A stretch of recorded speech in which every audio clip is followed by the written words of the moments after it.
Very good morning students. देखिए, ये Jharkhand board today द्वारा जो जैक बोर्ड द्वारा जो मॉडल क्वेश्चन पेपर जो गेस किया गया है, जो अवश्य ही आने वाला सवाल है, और उनमें से सरल सवाल नहीं, जो क्लिष्ट सवाल, जो सवाल आपको समझ में ही नहीं आता। मेरा यूट्यूब चैनल न्यूमेरिक गैलेक्सी की भूमिका ये है कि आपके क्लिष्ट से क्लिष्ट सवाल, जो चैलेंजिंग सवाल, जो आपको क ख ग घ नहीं समझ में आते, मैं उसको एकदम तोड़ करके छोटे छोटे शब्दों में आसान बना करके आपके सामने रखता हूँ, और ताकि आप उस सवाल के जो बड़े बड़े नंबर हैं, उस नंबर को भी आप उठा सकें। आपका पूरा एक नंबर भी न कटे।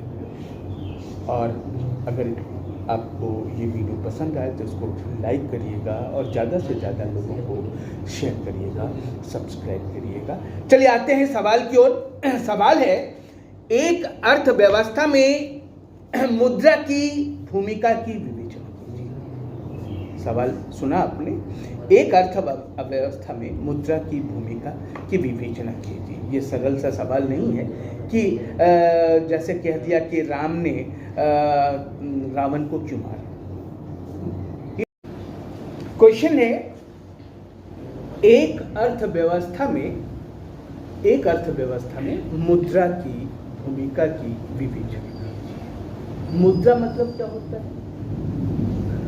मुद्रा का मुद्रा मतलब मिट्टी नहीं, मृदा मतलब मिट्टी होता है। मुद्रा मतलब होता है, बोलिए क्या बोलते हैं, पैसा का लेन देन, रुपया पैसा। मुद्रा जो है वो विनिमय का माध्यम है। विनिमय मतलब बोलोगे क्या? विनिमय मतलब लेन देन, विनिमय का माध्यम है। पहले जमाने में विनिमय के माध्यम वस्तुएं हुआ करती थी।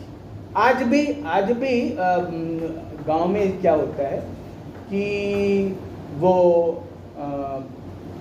बाल लेते हैं तो लहसुन देते हैं, शायद ऐसा भी है ना। बाल लेते हैं तो लहसुन देते हैं या बर्तन देते हैं, है ना। तो बाल लेते हैं तो बर्तन देते हैं। तो यहाँ पर देखिए, यहाँ पे मुद्रा कुछ नहीं, कोई रोल नहीं है मुद्रा का। लेकिन हर जगह अब मुद्रा का प्रचलन हो गया है, तो विनिमय का माध्यम, लेन देन का माध्यम हो गया है मुद्रा, रुपया या पैसा। अब एक अर्थव्यवस्था में मुद्रा की भूमिका क्या है? भाई, अर्थव्यवस्था है तो बिना रुपए का तो चलेगी नहीं गाड़ी, तो बहुत महत्वपूर्ण है। सबसे पहले अर्थव्यवस्था में आता है कि उपभोग।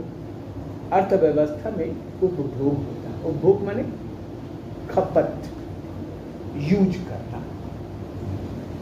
तो यूज करने में, उपभोग करने में मुद्रा की क्या भूमिका है? भाई, उपभोग करने के लिए हमें वस्तु चाहिए। उपभोग खर्चा करना है या खपत करना है तो कोई वस्तु ही खपत करोगे ना आप। yes, या फिर कोई सेवा लोगे किसी की, तो उसको, वस्तु को क्रय करने के लिए क्या चाहिए आपको? मुद्रा चाहिए। ठीक है। आवश्यकताओं की संतुष्टि के माध्यम के रूप में हमें मुद्रा का प्रयोग करना पड़ता है। अब आता है अर्थव्यवस्था में उत्पादन। उत्पादन, किसी का प्रोडक्शन करते हैं अर्थव्यवस्था में, तो उत्पादन करना है तो उसका साधन होगा, साधन को खरीदना होगा, कच्चा माल खरीदना होगा, लेबर लगाना होगा, लेबर का पेमेंट करना होगा, भूमि जिस पे, मकान पे फैक्ट्री लगाए हैं उसका रेंट देना होगा या लगान देना होगा, मकान, जिस मकान में दुकान चला रहे हैं उसका किराया देना होगा, व्यापार कर रहे हैं तो उत्पादन कर रहे हैं तो लोन लिए होंगे, ऋण लिए होंगे तो उसका ब्याज देना होगा। और जब व्यापार किए हैं तो उसमें लाभ भी आएगा, तो लाभ को किस में नापेंगे? मुद्रा में ही नापेंगे। तो इस उत्पादन में भी उत्पादन साधन खरीदने में, कच्चा माल खरीदने में, लेबर का भुगतान करने में, भूमि का लगान देने में, मकान का किराया देने में, ऋण पर ब्याज देने में या उद्यम पर लाभ प्राप्त करने में मुद्रा की बहुत बड़ी भूमिका होती है। अब देखिए,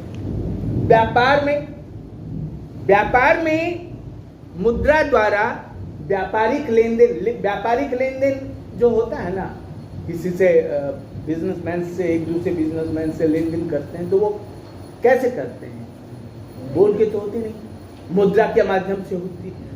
पैसा देकर एक वस्तु को खरीद कर फिर अधिक मूल्य पर उसी मुद्रा में उस दूसरे वस्तु को बेचा जाता है।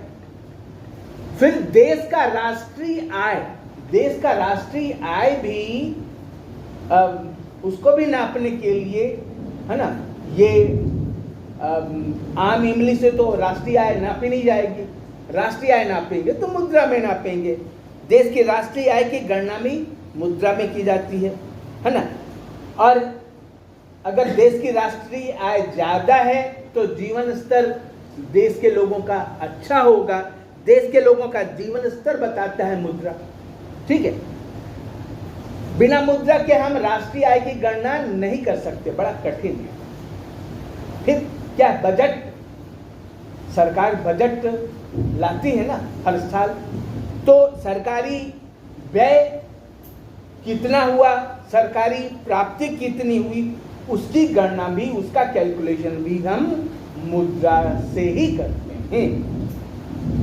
फिर हमें पता चल जाता है कि कितना हमारा अगले साल का व्यय है, कितना हमें इनकम चाहिए, तो उसी का आकलन करके हम जो है ऋण पर ब्याज लगा देते हैं। सरकार उसी हिसाब से कितना हमको आय आना चाहिए उसी को कैलकुलेट करके ऋण पर ब्याज लगा देती है, ठीक है।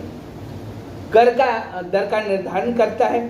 फिर नीति बनाना आसान है, हाँ, कौन सा जो है सामान सस्ता करना है, कौन सा सामान महंगा करना है, हाँ, ये सब जो है मुद्रा में ही हम लोग इसका आकलन करके उसी से नीति बनाते हैं। बजट का लेखा जोखा जो है मुद्रा में ही प्रदर्शित किया जाता है। तो इस तरीके से एक अर्थव्यवस्था में मुद्रा की भूमिका बहुत महत्वपूर्ण है। समझ में आ गया? चलिए।